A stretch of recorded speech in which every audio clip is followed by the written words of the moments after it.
automovilista perdió la vida luego de sufrir un accidente de tránsito en la ciudad de San Lorenzo. La causa de este accidente, de acuerdo a lo que se maneja como información, la cantidad excesiva de baches en una de las principales avenidas.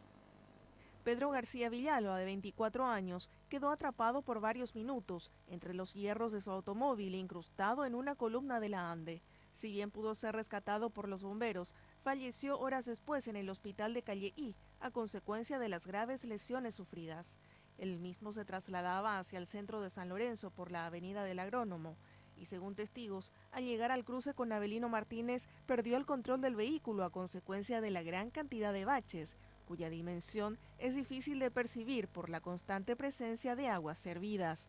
Los pobladores afirman que los accidentes y desperfectos mecánicos son constantes y nadie se hace cargo de la reparación del tramo. Todo el tiempo es así, amigo, no le hace la denuncia a obras públicas, no te hace caso. Te rompe el vehículo, el tren delantero del vehículo, ¿a quién te vaya a quejarle? ¿A quién le vas a denunciar? Para que y a alta velocidad, peor, más todavía, con el impacto de ese peor todavía. El automóvil permaneció en el sitio hasta esta mañana y la circulación fue restringida.